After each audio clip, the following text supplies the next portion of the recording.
장례식장에 다녀오면 몸이 무거운 이유, 귀신과 살, 그 속에 숨겨진 비밀. 혹시 장례식장에 다녀온 후 겪어본 적 있으신가요?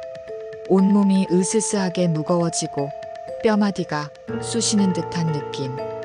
마치 보이지 않는 무언가가 당신을 짓누르는 듯한 불쾌감. 혹시 귀신이 따라온 건 아닐까? 불안감에 휩싸이기도 하죠. 하지만 우리 조상들은 이 현상을 단순히 귀신만의 소행으로 보지 않았습니다. 여기에는 훨씬 더 흥미로운, 그리고 어쩌면 더 섬뜩한 개념이 숨어 있었으니 바로 살맞음입니다. 살은 단순히 귀신이 의도를 가지고 특정 사람을 따라붙는 것을 의미하지 않습니다. 대신 어떤 장소에 오랫동안 쌓여있던 강렬한 기운, 즉 에너지가 우연히 당신의 몸과 충돌하며 발생하는 랜덤한 피해를 의미합니다.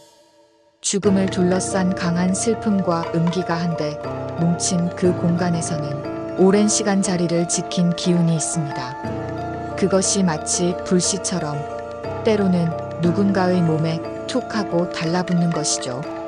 마치 겨울철 건조한 옷에서 갑자기 찌릿 하고 정전기가 튀듯 살맞음은 의도도 목적도 없이 느닷없이 당신의 몸에 스치는 현상인 거죠.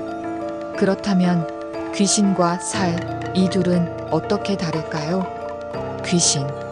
목적이 명확합니다. 한을 풀거나 집착을 해소하려는 의지를 가지고 특정 대상을 따라붙죠. 살. 목적이 없습니다. 그저 그 장소에 뭉쳐있던 기운이 당신의 몸과 우연히 충돌하는 것에 불과합니다. 즉, 귀신이 의도적인 접근이라면 살맞음은 그야말로 우연의 일치. 뭐라? 갑자기 왜 이러지? 싶을 정도로 느닷없이 몸에 스쳐오는 현상이라고 할 수 있습니다. 장례식장과 초상집은 슬픔과 죽음의 기운이 강하게 뭉쳐있는 공간입니다.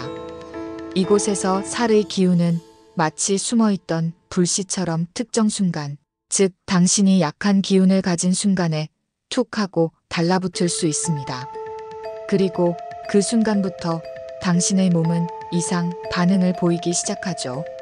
살맞음의 가장 큰 특징 중 하나는 통증이 시작된 시점과 부위가 놀랍도록 또렷하게 기억된다는 것입니다.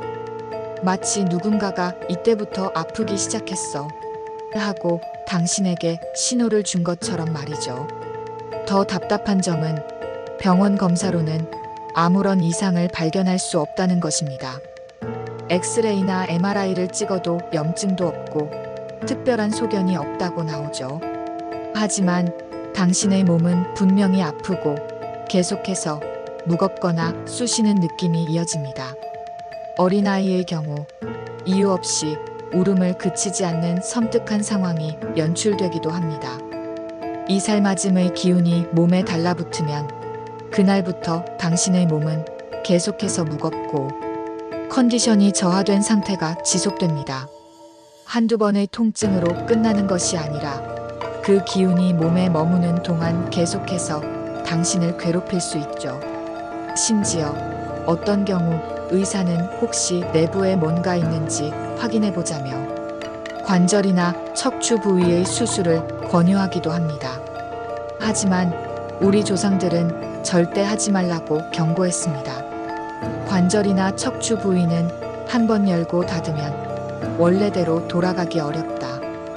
의사조차 확신하지 못하는 상태에서 무턱대고 몸에 칼을 대면 아무것도 발견하지 못한 채 오히려 회복이 더뎌지거나 새로운 문제를 야기할 수 있다고 믿었던 것이죠. 결국 장례식장에 다녀온 뒤 몸이 무거워지는 이유는 과연 귀신의 장난일까요? 아니면 단순히 기운의 충돌인 살맞음 때문일까요? 우리 조상들은 이 모호한 경계를 인정하면서 답을 찾아 나섰습니다. 이 섬뜩한 살의 기운을 미리 막는 방법과 이미 몸에 달라붙었다면 해결하는 구체적인 방법은 무엇일까요? 다음 영상에서 그 놀라운 전통의 지혜를 모두 공개하겠습니다. 절대로 놓치지 마세요.